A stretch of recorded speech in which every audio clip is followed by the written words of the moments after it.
நீர் வாக்கு மாறாதவர், நீர் வாக்கு மாறாதவர். காலங்கள் மாற ஸ்தோத்திரம். கர்த்தரும் இரட்சகருமாகிய இயேசு கிறிஸ்துவின் நாமத்தினாலே இந்த நாளிலும் ஸ்தோத்திரம். நான் மறுபடியும் உங்களை மீண்டும் சந்திப்பதில் மிகவும் மகிழ்ச்சி அடைகிறேன். ஸ்தோத்திரம்.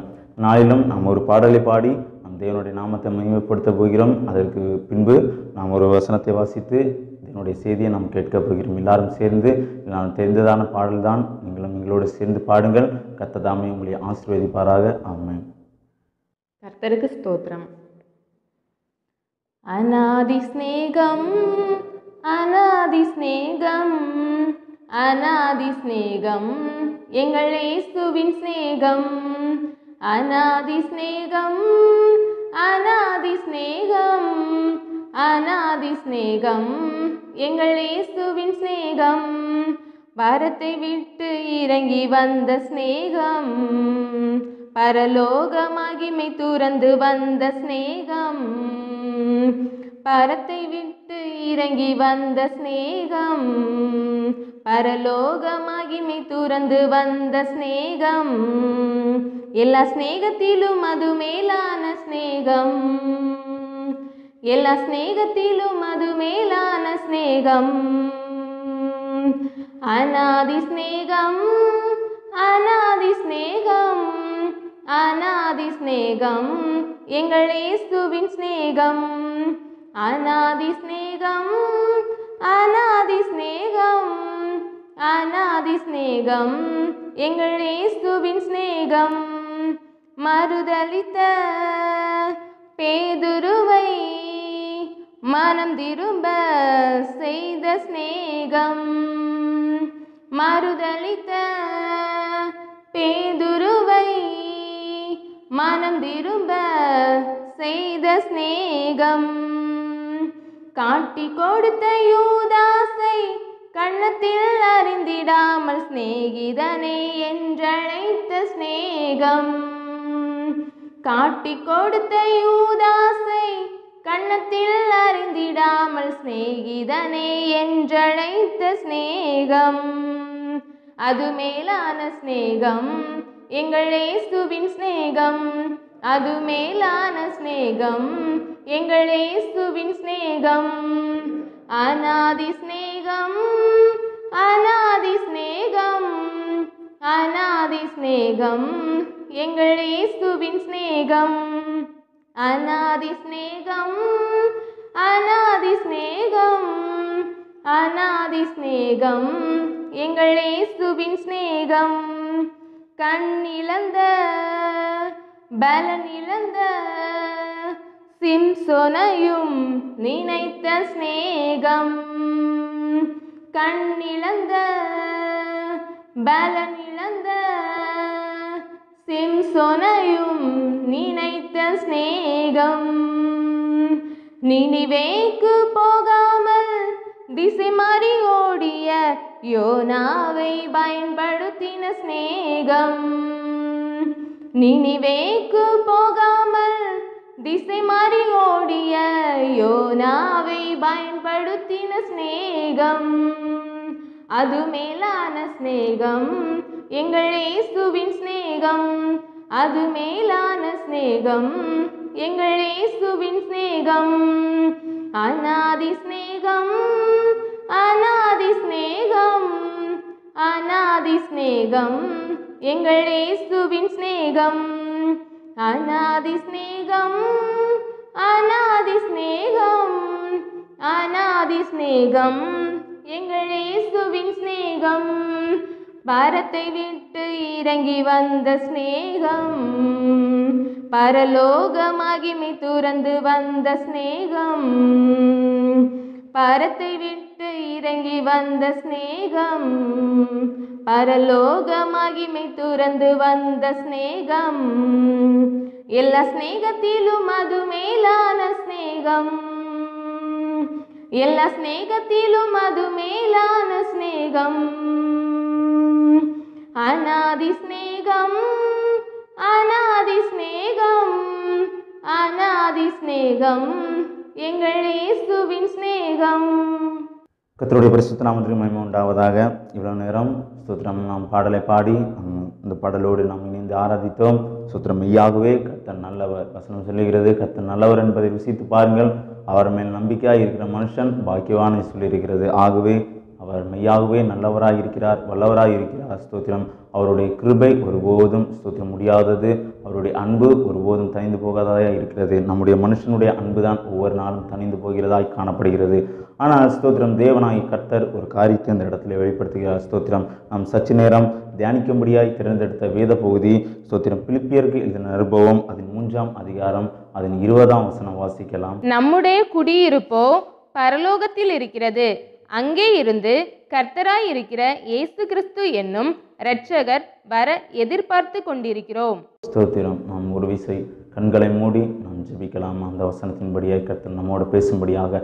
ஹல்லேலூயா. கர்த்தாவே, நஞ்சோடு உம்மை துதிக்கிறோம், ஸ்தோத்தரிக்கிறோம். ஆராய்ந்து முடியாத எண்ணி முடியாத அதிசயங்களையும் அற்புதங்களையும் எங்களுடைய வாழ்விலே ஒவ்வொரு நாளும் நீர் செய்து கொண்டு வருகிறீரே, அதை நினைத்து உம்மை நஞ்சோடு துதிக்கிறோம், ஸ்தோத்தரிக்கிறோம் தகப்பனே. ஆண்டவரே, ஹல்லேலூயா.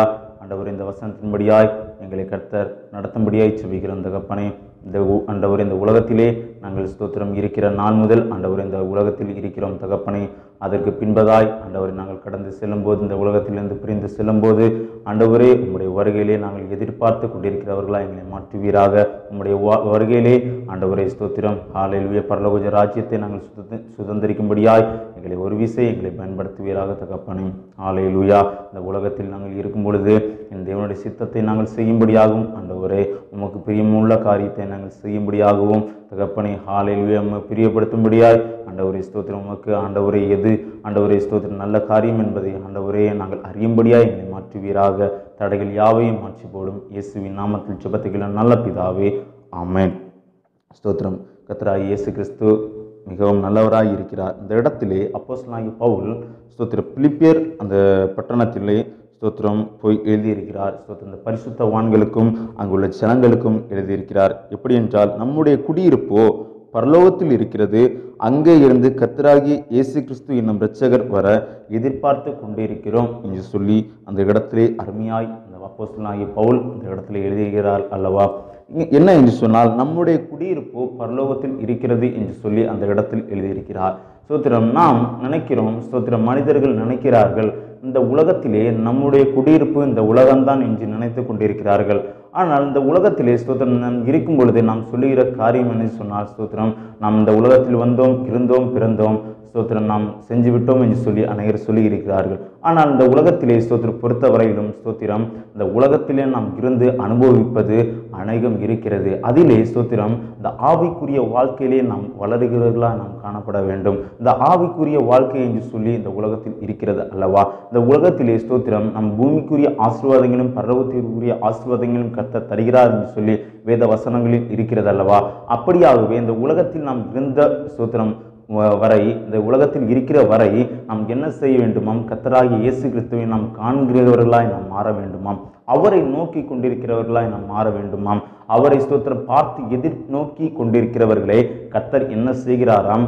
அவர் தம்முடைய கரத்தில் ஏந்தி அவரை ஸ்தோத்திரம் அவர்களுடைய ராஜ்யத்திலே அவர் கூட்டி சேர்க்கிறவராய் இருக்கிறார். ஆகவே இந்த உலகத்திலே நாம் இருக்கும் பொழுது நாம் என்ன செய்கிறவர்களாய் இருக்க வேண்டுமாம்? அவரை நோக்கி பார்க்கிறவர்களாய் இந்த நாட்களிலே நாம் இருக்க வேண்டுமாம். நம்முடைய உள்ளம் சுத்தமாய் இருக்க வேண்டுமாம். நம் உள்ளத்திலே நம் சுத்தமாய் எப்பொழுதுமே நம் உள்ளத்தை என்ன ஸ்தோத்திரம் செய்ய வேண்டுமாம்? ஒவ்வொரு நாளும் இந்த வசனத்தின்படியாக புதுப்பிக்க வேண்டுமாம். நம்முடைய உள்ளத்தை, நம்முடைய ஆத்மா விலையேற பெற்றது என்று சொல்லி வேதம் சொல்லுகிறது அல்லவா. ஹல்லேலூயா. அந்த பரலோகத்தை நாம் சுதந்திரிக்க வேண்டுமானால், ஸ்தோத்திரம், அந்த ஸ்தோத்திர இரட்சகரை நாம் காண வேண்டுமானால், இந்த உலகத்திலிருந்து ஸ்தோத்திரம் நாம் எடுத்து கொள்ளப்படும் பொழுது அந்த பரலோக ராஜ்யத்தில் ஸ்தோத்திர தேவனாகிய கர்த்தர் வரும் பொழுது அந்த பரலோக ராஜ்யத்தை நாம் சுதந்திரிக்க வேண்டுமானால் நம்முடைய உள்ளம் எப்படி இருக்க வேண்டுமாம்? ஸ்தோத்திர கேடுபாடு உள்ளதாய் இருக்கக்கூடாது. நம்முடைய உள்ளம் சுத்தமாய் இருக்க வேண்டுமாம், பரிசுத்தத்தோடு இருக்க வேண்டுமாம் நம்முடைய உள்ளம். ஹல்லேலூயா. நம்முடைய இருதயம் கரைபடாதபடிக்கு, நம்முடைய இருதயம் ஸ்தோத்திரம் எந்த பாவத்தால் நிறையாதபடிக்கு அந்த உள்ளம் பரிசுத்த ஆவினாலே அந்த உள்ளம் ஸ்தோத்திரம் அந்த இருதயம் எப்படி இருக்க வேண்டுமாம்? தெய்வ வசன நிறைந்ததாக இருக்க வேண்டும் என்று சொல்லி வேத வசனம் சொல்லி கொண்டிருக்கிறது. ஆகவே நாம் இந்த உலகத்தில் இருக்கும் வரை தேவனுக்காக நாம் என்ன செய்ய போகிறோம், என்ன செய்தோம், என்ன செய்து கொண்டிருக்கிறோம் இந்த நாட்களில் என்று சொல்லி நாம் பார்க்கிறவர்களாய் நாம் காணப்பட வேண்டும். தேவ பிள்ளைகளே, நாம் நினைக்கிற ஒரே காரியம் இந்த உலகம் முடிந்து விட்டது என்று சொன்னால் அதோடு எல்லாம் முடிந்தது என்று சொல்லி நாம் இந்த நாட்களிலே நாம் காணப்படுகிறோம். தேவ பிள்ளைகளே, ஆகையால் இந்த உலகம் ஸ்தோத்திரம், இந்த உலகத்தை கர்த்தர் உண்டு பண்ணி இருக்கிறார் அல்லவா. இந்த ஸ்தோத்திரம் மண்ணினாலே மனுஷனை உருவாக்கி இருக்கிறார் அல்லவா. இந்த மனுஷனை உண்டு பண்ணினதற்கு ஒரு நோக்கம் இருக்கிறது. இந்த உலகத்தை உண்டு பண்ணினதுக்கு ஒரு நோக்கம் கர்த்தர் வைத்திருக்கிறார். நம்மை கொண்டு என்ன செய்ய போகிறார் என்று சொல்லி ஒரு நோக்கத்தை வைத்திருக்கிறார். நம்மை உருவாக்கினதற்கும் ஒரு நோக்கத்தை கர்த்தர் உண்டு பண்ணி இருக்கிறார் அல்லவா.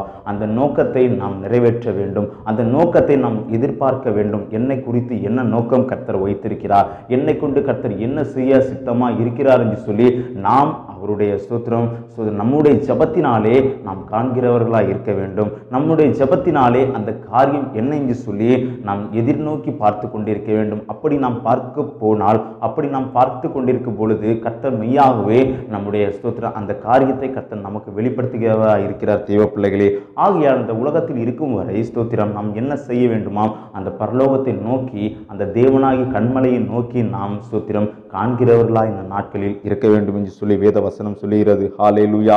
நாம் என்ன செய்கிறோம் இந்த நாட்களிலே ஸ்தோத்திரம், நம்முடைய உள்ளத்தில் அந்த ஆத்துமாவிற்கு இந்த நாட்களிலே ஒரு முக்கியத்துவம் கொடுப்பதில்லை.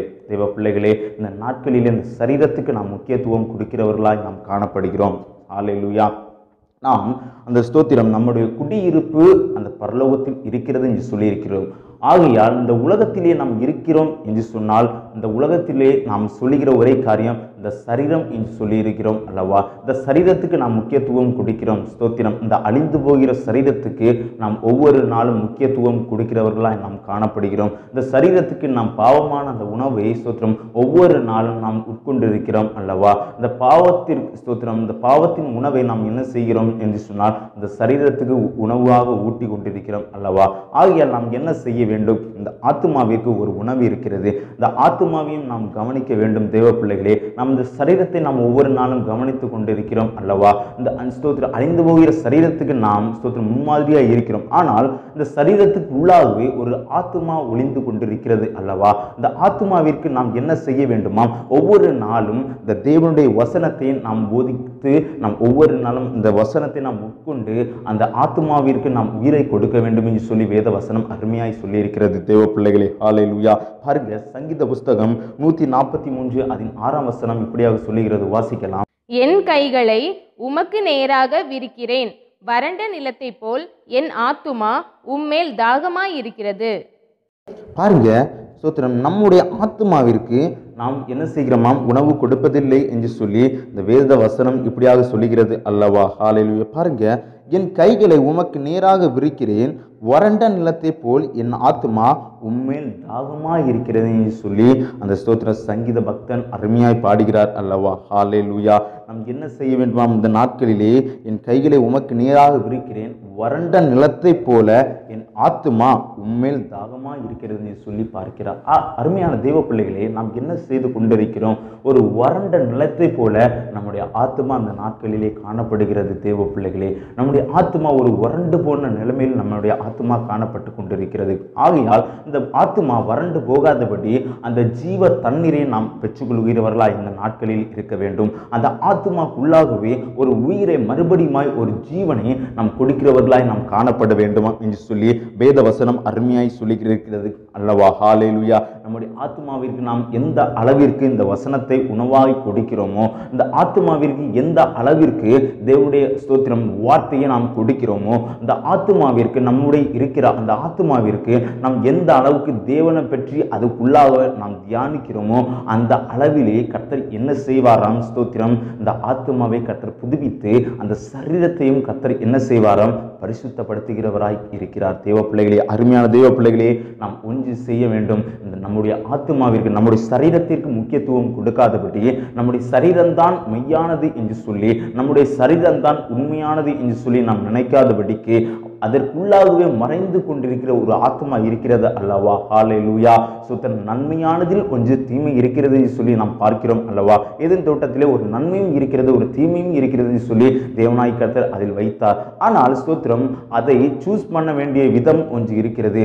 அதை ஸ்தோத்திரம் நாம் எடுத்துக்கொள்ள வேண்டிய விதம் ஒன்று இருக்கிறது. எதை நாம் எடுத்துக்கொள்ள போகிறோம் இந்த நாட்களிலே, நன்மையா தீமையா? ஆகவே இந்த சரீரத்திலும் கர்த்தர் நன்மையும் வைத்திருக்கிறார், தீமையான காரியத்தையும் வைத்திருக்கிறார். ஆகவே இந்த நாட்களிலே நாம் சரீரத்தை குறித்து இந்த நாட்களிலே நாம் பாராதபடிக்கு, இந்த சரீரத்தை ஸ்தோத்திரம் நாம் சொந்தமாய் நினைக்காதபடி அதற்குள்ளாகவே ஒரு காரியம் மறைந்திருக்கிறது அல்லவா. அந்த தீமையான காரியத்திலும் கர்த்தர் ஒரு நன்மையான காரியத்தை வைத்திருக்கிறார். அதை நாம் ஸ்தோத்திரம் கண்டுகொள்ள வேண்டும். அதை நாம் ஸ்தோத்திரம் பெற்றுக்கொள்கிறவர்களாக இருக்க வேண்டும். அந்த ஆத்துமாவிற்கு நாம் என்ன செய்ய வேண்டுமாம்?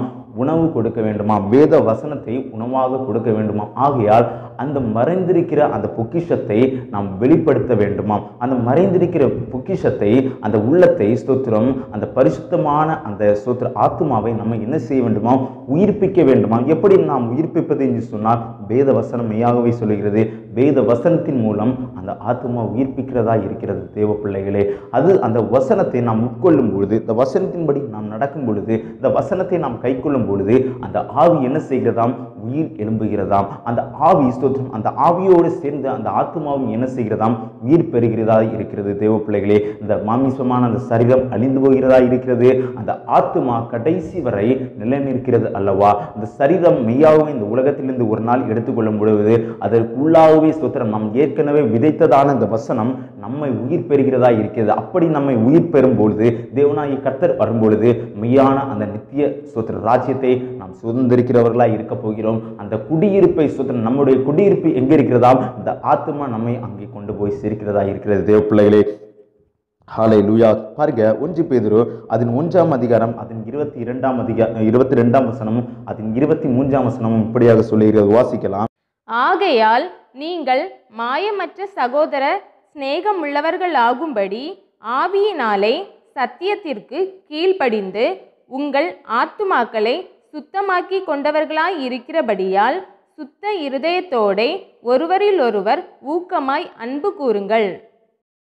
பாருங்க, இந்த இடத்துல சொல்லிக்கிறது, நாம் எப்படி அந்த வசனத்தை நாம் உட்கொள்ள வேண்டுமாம், அந்த ஆத்மாவிற்கு எதை கொடுக்க வேண்டும் என்று சொல்லி நான் சொன்னேன் அல்லவா. அந்த வசனம் பாருங்க, அந்த 22ஆம் வசனம் சொல்லுகிறது, சுத்த இருதயத்தோடு பாருங்க, அந்த உங்கள் ஆத்துமாக்களை சுத்தமாக்கி கொண்டவர்களாய் இருக்கிறபடியால், உங்கள் ஆத்துமாக்களை எப்படியா சுத்தமாக்கி கொண்டிருக்கிறபடியால் சுத்த இருதயத்தோடு ஒருவரில் ஒருவர் ஊக்கமாய் அன்பு கூறுங்கள் என்று சொல்லியிருக்கிறது அல்லவா. பாருங்க, சுத்த இருதயத்தோடு எப்படியாம் ஸ்தோத்திரம். பாருங்க, அதில் உங்கள் ஆத்துமாக்களை சுத்த இருதயத்தோடு, ஹல்லேலூயா. அதுக்கு முன்பதாக சொல்லியிருக்கிறது, ஆவியினாலே சத்தியத்திற்கு கீழ்ப்படிந்து.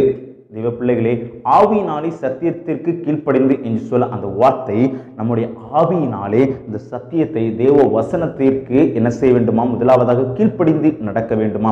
அப்படி அந்த ஸ்தோத்திரம், இந்த வசனத்தின்படி நாம் கீழ்ப்படிந்து நடக்கிற போது என்ன சம்பவிக்கிறது என்று சொன்னால், நம்முடைய ஆத்துமா என்ன செய்கிறதாம்? பாருங்க ஸ்தோத்திரம், நம்முடைய உங்கள் ஆத்துமா புதுப்பிக்கிறதா இருக்கிறதாம். அந்த ஆத்துமா என்ன செய்யலாம்? சுத்தமாகி கொண்டிருக்கிறதாம். ஆகையால் நம்முடைய இந்த வேத வசனத்தை நாம் கை கொண்டபடியினாலே, இந்த வேத வசனத்தின் நாம் நடக்கிறதுனாலே, இந்த வேத வசனத்தின்படி நாம் கீழ்ப்படுகிறதுனாலே என்ன செய்கிறதாம்? நம்முடைய ஆத்மா புதுமை அடைகிறதாம். அது சுத்தமாகி கொண்டிருக்கிறது என்று சொல்லி வேத வசனம் சொல்லுகிறது. தேவ பிள்ளைகளே, இந்த வசனத்தின்படியாய் நம்மை கர்த்தர் என்ன செய்கிறாராம்? இந்த வசனத்தின்படி நாம் கீழ்ப்படியும் பொழுது கர்த்தர் நம்முடைய ஆத்மாவை சுத்திகரித்து கொண்டிருக்கிறார். அந்த ஆத்மாவை கர்த்தர் புதிதாய் ஆக்கி கொண்டிருக்கிறார். தேவ பிள்ளைகளே, ஆகியால் நம்முடைய ஆத்மா புதுப்பிக்கப்பட வேண்டுமானால், தேவன் நம்முடைய ஆத்மாக்களே ஸ்தோத்திரம் புதுமையாய் படுத்த வேண்டுமானால், சுத்திகரிக்க வேண்டுமானால், நாம் செய்கிற ஒரே காரியம் என்ன செய்ய வேண்டுமானால், இந்த வசனத்தின்படி நாம் கீழ்ப்படிந்து நடக்க வேண்டும். இந்த வசனத்தின்படியாய் நம்மை ஒப்பு கொடுக்கிறவர்களாய் நாம் காணப்படும் பொழுது கர்த்தர் உங்களுடைய அந்த ஆத்துமாவை கர்த்தர் மெய்யாகவே அவர் சுத்திகரிக்கிற தேவனாய் இருக்கிறார். தேவ பிள்ளைகளே, ஹல்லேலூயா. பாருங்க ஸ்தோத்திரம், நம் அந்த இடத்தில் அந்த பரலோக குடியிருப்பை, அந்த பரலோக ராஜ்யத்தை ஸ்தோத்திரம் நாம் சுதந்திரித்து கொள்ள வேண்டுமானால் நாம் என்ன செய்ய வேண்டுமாம்? நம்முடைய ஆத்துமாக்களை புதுப்பிக்கிறவராய் இருக்க வேண்டுமாம். அவர் அந்த ஆத்துமாக்களை புதுப்பிக்கும்படியாய் அவருடைய இரத்தத்தை கொண்டு நம்மை, அந்த ஆத்துமாவை கர்த்தர் புதுப்பிக்கிறார் என்று சொல்லி வேத வசனம் இப்படியாக சொல்லுகிறது. பாருங்க, 1 பேதுரு அதே அதிகாரம் 1ஆம் அதிகாரம் அதன் 19ஆம் வசனம் வாசிக்கலாம். குற்றமில்லாத மாசற்ற ஆட்டுக்குட்டியாகிய கிறிஸ்துவின் விலையேற பெற்ற இரத்தத்தினாலே மீட்கப்பட்டீர்கள் என்று அறிந்திருக்கிறீர்களே. பாருங்க, குற்றமில்லாத மாசச்ச ஆட்டுக்குட்டியானவருடைய அந்த விலையேற பெற்ற இரத்தத்தினாலே நாங்கள் என்ன செய்கிறோமா, மீட்கப்பட்டோம் என்று சொல்லி அறிந்திருக்கிறீர்களே என்று சொல்லி அந்த இடத்திலே சொல்லியிருக்கிறது அல்லவா. பாருங்க, அப்ப அந்த மாசச்ச ஒரு குற்றம் இல்லாத, ஒரு குற்றம் செய்யாத ஒரு நபர் இயேசு கிறிஸ்து அந்த இடத்திலே சொல்லப்பட்டிருக்கிறது. ஆகையால் அந்த குற்றமில்லாத இரத்தம் என்ன செய்கிறதாம், இயேசு கிறிஸ்துவின் அந்த குற்றமில்லாத இரத்தம் நம்ம என்ன செய்கிறதாம். பாருங்க, சூத்திரம், அந்த இரத்தத்தினாலே நீங்கள் மீட்கப்பட்டீர்களே, அந்த இயேசு கிறிஸ்துவின் இரத்தத்தினாலே சூத்திரம் நாம் மீட்கப்பட்டோம் என்று சொல்லி அந்த இடத்திலே சூத்திரம், அந்த இடத்திலே இயேசு கிறிஸ்து அந்த இடத்திலே சொல்லியிருக்கிறார் அல்லவா. தேவ பிள்ளைகளே, அந்த இரத்தத்தை கொண்டு நம்முடைய ஆத்துமாவை கர்த்தர் உயிர்ப்பிக்கிறவராக இருக்கிறார். தேவ பிள்ளைகளை பாருங்க, குற்றமில்லாத மாசச்ச அந்த இரத்தத்தினாலே கர்த்தர் நம்முடைய ஆத்துமாவை உயிரோடு எழுப்புகிறார். மறுபடியும் கர்த்தர் நம்மை மீட்டு கொள்ள அந்த இடத்திலே கர்த்தர் நம்மை கொண்டு ஸ்தோத்திரம் அநேக காரியங்களை செய்ய போகிறார். மீட்டுக் கொள்ளும்படியாக கர்த்தர் இந்த இடத்திலே நம்மை ஸ்தோத்திரம் வந்திருக்கிறார் அல்லவா. ஆகையால் ஸ்தோத்திரம், அவருடைய இரத்தத்தின்படியாய் நாம் என்ன செய்யப்படுகிறோமாம், ஸ்தோத்திரம் நம்முடைய பாவங்களை எல்லாம் சுத்திகரிக்க போகிறோமாம். அவருடைய இரத்தத்தினாலே நம்முடைய எல்லா பாவங்களையும் சுத்திகரித்து மறுபடியுமாய் அந்த ஆத்துமாக்களே, அந்த ஆத்துமாவிலே ஒரு புதிய பலனை கர்த்தர் ஸ்தோத்திரம் தர அவர் வல்லமையுள்ள தேவனாய் இருக்கிறார். பிள்ளைகளே ஸ்தோத்திரம் பாருங்க, ஹல்லேலூயா. பாருங்க, சங்கீதம் அந்த 23ஆம் அதிகாரம் அதன் 3ஆம் வசனம் இப்படியாக சொல்லுகிறது, அவர் என் ஆத்துமாவை தேற்றி தம்முடைய நாமத்தின் நிமித்தம் என்னை நீதியின் பாதைகளில் நடத்துகிறார். பாருங்க, அவர் என் ஆத்துமாவை தேற்றி தம்முடைய நாமத்தின் நிமித்தம் என்னை நீதியின் பாதைகளில் நடத்துகிறார் என்று சொல்லியிருக்கிறது அல்லவா. பாருங்க, அவர் என் ஆத்துமாவை தேற்றி, அவர் என் ஆத்துமாவை தேற்றி. யார் நம்முடைய ஆத்துமாவை தேற்ற முடியுமாம்? ஒரு மனிதனால் நம்முடைய ஆத்துமாவை தேற்ற முடியாது. சொல்லப்போனால் நம்முடைய சரீரத்தை அவர்கள் தேற்றுவார்கள். சோத்திரம், நாம் அழும்பொழுது சிலர்கள் சோத்திரம் நீங்கள் அழாதுங்க என்று சொல்லி அவர்கள் சோத்திரம் சொல்லுவார்கள். நாம் ஏதாவது ஆபத்தில் இருக்கும் பொழுது சிலர் என்ன செய்வார்கள், அந்த ஆபத்திலிருந்து நம்மளை சோத்திரம் மீட்டுக் கொள்வார்கள். நமக்கு ஏதாவது சோத்திரம் கஷ்டம் இருந்தால் சரி, நமக்கு ஏதாவது உதவி இருந்தாலும் சரி, சில மனிதர்கள் அதை தீர்த்து வைப்பார்கள். ஆனால் நம்முடைய ஆத்துமா இருக்கிறது அல்லவா, அது ஒளிந்து கொண்டிருக்கிறது அந்த ஆத்மாக்கள். அந்த ஆத்மாவை யார் தேற்ற முடியுமாம் என்று சொன்னால் மனிதன் தேய்ச்ச முடியாது, அது இயேசு கிறிஸ்துவ தான் தேய்ச்ச முடியும் என்று சொல்லி வசனமே சொல்லுகிறது அல்லவா. ஆகவே நம்முடைய ஆத்துமாக்களை தேய்ச்சுகிற ஒரே தேவன் அது இயேசு கிறிஸ்து மட்டுமே. ஆகையால் தான் வசனம் சொல்லுகிறது, கர்த்தர் என் ஆத்துமாவை தேற்றி நம்முடைய நாமத்தின், அவருடைய நாமத்தின் நிமித்தம் என்னை எங்கே கொண்டு சேர்க்கிறாராம், அந்த நீதியின் பாதைகளிலே கொண்டு சேர்க்கிறார். அந்த நீதியின் பாதைகளிலே கர்த்தர் என்னை கொண்டு நடத்துகிறார் என்று சொல்லி இருக்கிறது அல்லவா. ஹல்லேலூயா. அப்படியானால் நம்முடைய ஆத்துமாவை அவர் தேற்றி, அந்த ஆத்துமாவை தேற்றும் பொழுது, அந்த சரீரத்தை அல்ல, அந்த ஆத்துமாவை அவர் தேற்றும் பொழுது அவர் என்ன செய்கிறாராம், நம்மை அவருடைய நீதியிலே கொண்டு நடத்துகிறார். நீதியின் பாதை என்று சொல்ல போனால் மெய்யாவே நான் சொல்லுகிறேன், நம்முடைய அந்த குடியிருப்புக்கு தான் அவர் கூட்டி செல்ல போகிறார். தேவ பிள்ளைகளே, அந்த பரலோக ராஜ்யத்திலே அவர் அந்த நீதியின் பாதைகளிலே கர்த்தர் நம்மை நடத்துகிறவராய் காணப்படுகிறார். ஆகவே நம்முடைய ஆத்துமாவை தேற்ற வேண்டும். யார் தேற்ற வேண்டும் என்று சொன்னால் கர்த்தராகிய இயேசு கிறிஸ்து தேற்றும் பொழுது, நம்முடைய ஆத்துமாவை அவர் தேற்றும் பொழுது மெய்யாகவே அந்த குடியிருப்பை கர்த்தர் நம்ம அந்த நீதியின் பாதைகளிலே கர்த்தர் நம்மை நடத்த வல்லவராய் இருக்கிறார். அந்த பரலோக ராஜ்யத்திலே கர்த்தர் நம்மை நடத்த வல்லவராய் இருக்கிறார். அந்த பரலோக ஸ்தோத்திர ராஜ்யத்தை சுதந்திரிக்கும்படியாய் அந்த பாதையை கர்த்தர் மெய்யான பாதையிலே கர்த்தர் நம்மை நடத்த அவர் வல்லமையுள்ள தேவனாய் இருக்கிறார். பிள்ளைகளே, ஹல்லேலூயா என்று சொன்னார். முதல் வசனம் சொல்லுகிறது, கர்த்தர் என் மேய்ப்பராய் இருக்கிறார், நான் தாழ்ச்சி அடையேன். சூத்திரம் அந்த வசனம் 3வது வசனம் சொல்லியிருக்கிறது அல்லவா, என் ஆத்துமாவை தேய்ச்சி அந்த நீதியின் பாதைகளை நடத்துகிறார்.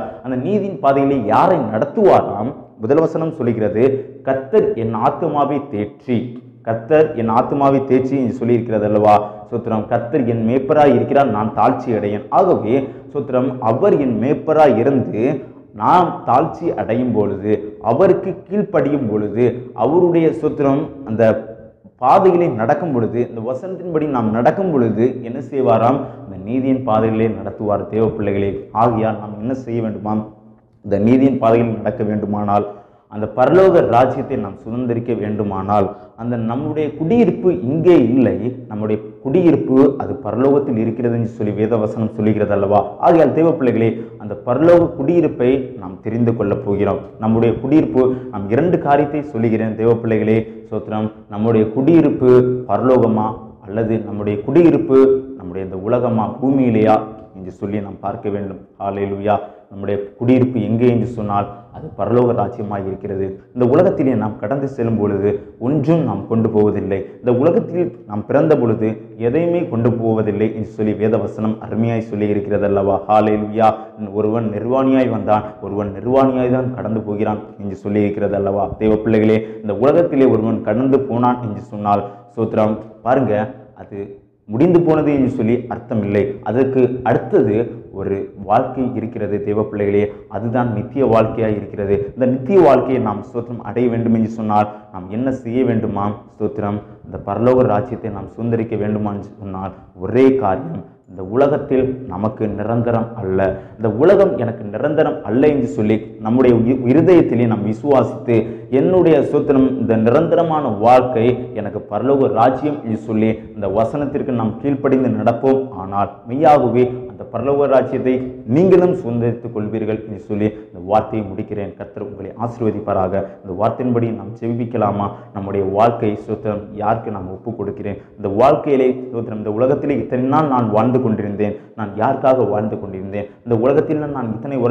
வருடங்களாக ஸ்தோத்திரம் நாம் சும்மா நான் வாழ்ந்து கொண்டிருந்தேன், ஏதோ ஸ்தோத்திரம் யாருக்கும் தெரியாமல் நான் வாழ்ந்து கொண்டிருந்தேன், ஸ்தோத்திரம் ஏதோ கடமைக்காக நான் வாழ்ந்து கொண்டிருந்தேன் என்று சொல்லி நீங்கள் நினைப்பீர்கள். ஆனால் இந்த நாட்களிலே நீங்கள் மெய்யான ஒரு காரியத்தை நீங்கள் மனதில் கொண்டு வையுங்கள். ஸ்தோத்திரம், இனி நான் வாழப்போகிறது என் தேவனுக்காய் நான் வாழப்போகிறேன், இனி நான் வாழப்போகிறது நான் கிறிஸ்துவுக்காய் நான் வாழப்போகிறேன். ஸ்தோத்திரம், அப்படி நாம் கிறிஸ்துவுக்கால் வாழப்போகிறோம் என்று சொன்னால் மெய்யாகவே அந்த பரலோக ராஜ்யம் உங்களுக்காய் அது காத்திருக்கிறதா இருக்கிறது. தேவ பிள்ளைகளே, நாம் ஜெபிக்கலாமா?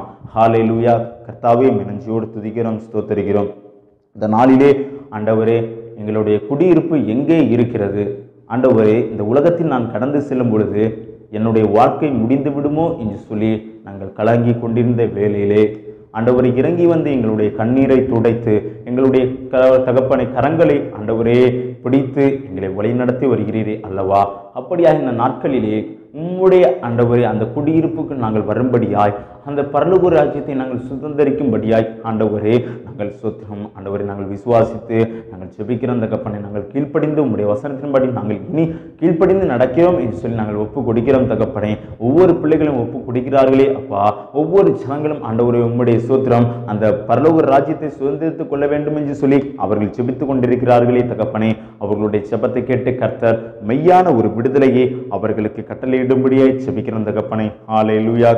தகப்பனே, இந்த நாட்களிலே இப்படியாய் ஸ்தோத்திரம் இருந்து கொண்டிருக்கிற வேளையிலே தகப்பனே, இந்த உலகம் அழிந்து கொண்டிருக்கிற வேளையிலே தகப்பனே, அநேக நாடுகள் தகப்பனை அழிந்து கொண்டிருக்கிற வேளையிலே எங்களை கர்த்தர் உயிரோடு காத்திரே, அதற்காய் நெஞ்சோடு துதிக்கிறோம், ஸ்தோத்திரிக்கிறோம் தகப்பனை. ஹல்லேலூயா. ஆண்டவரே, நாங்கள் பிறருக்காய் ஜெபிக்கிறவர்களாய் எங்களை மாற்றுவீராக, பிறருக்காய் நாங்கள் கதறி ஜெபிக்கிறவர்களாய் எங்களை மாற்றுவீராக தகப்பனை. ஹல்லேலூயா. தகப்பனே, எங்களுடைய சரீரங்களை புதுப்பிக்க வேண்டும் என்று சொல்லி நாங்கள் விரும்புகிறோம் அப்பா. உம்முடைய வசனத்தின்படியாய் எங்களுடைய சரீரங்களை புதுப்பிக்க விரும்புகிறோம் தகப்பனை. தகப்பனை, ஹல்லேலூயா. அப்படியே நாங்கள் ஒவ்வொரு நேரமும் ஒவ்வொரு நிமிடமும் நாங்கள் ஒப்பு கொடுத்து ஜெபிக்கிறோம். பரிசுத்தப்படுத்தும், ஆட்கொண்டு நடத்தும். இதை கேட்கிற இதை பார்க்கிற ஒவ்வொரு பிள்ளைகளையும் தெய்வ பிள்ளைகளையும் கர்த்தர் மெய்யாகவே அவர்களுடைய உள்ளத்தை கர்த்தர் தேய்ச்சுவீராக. கர்த்தர் அவர்களுடைய குடியிருப்பை பரலோகத்தில் மாற்றி தர முடியாது ஜெபிக்கிறோம் தகப்பனை. ஆசீர்வதியும் பலப்படுத்தும். இயேசுவின் நாமத்தில் ஜெபத்துக்களை நல்ல பிதாவே, ஆமென். என் ஆத்துமாவை கர்த்தரை ஸ்தோத்திரி, என் முழு உள்ளமே அவருடைய பரிசுத்த நாமத்தை ஸ்தோத்திரி. என் ஆத்துமாவை கர்த்தரை ஸ்தோத்திரி, கர்த்தர் செய்த சகல உபகாரங்களையும் மறவாதே. ஆமென், ஆமென். ஸ்தோத்திர. கர்த்தருடைய பரிசுத்த நாமத்திற்கு மகிமை உண்டாவதாக. தேவ பிள்ளைகளே, நாட்களிலே நாம் இருக்கிறது சில நாட்கள் சில காலங்கள் தான். ஆனால் தேவனுடைய வருகை என்று வருகிறது என்று சொல்லி நாம் யாருக்கும் தெரியாது. ஆகவே விழித்திருங்கள், விழித்திருந்து ஜெபம் பண்ணுங்கள். இந்த உலகத்திலே நமக்கு நிரந்தரம் அல்ல, இந்த உலகம் நமக்கு நிரந்தரம் அல்ல, எல்லாம் மாயை என்று சொல்லி வேத வசனம் சொல்லி இருக்கிறது அல்லவா? இந்த மாயான உலகத்தில் நாம் வாழாதபடிக்கு, இந்த மாயான உலகத்திலே நம்முடைய வாழ்க்கையை தொலைத்து விடாதபடிக்கு நாம் என்ன செய்ய வேண்டுமாம்? அந்த பரலோக ராஜ்யத்தை நோக்கி நாம் பார்ப்போம், அவரை நோக்கி நாம் பார்ப்போம். மெய்யான காரியத்தை கர்த்தர் உங்களுடைய வாழ்க்கையிலே செய்வார். கர்த்தருடைய வருகை அதை சமீபமாக இருந்தால் நாம் அங்கே சந்திப்போம். கர்த்தர் உங்களை ஆசீர்வதித்து உங்களை பலப்படுத்துவாராக. அல்லேலூயா. ஆமென்.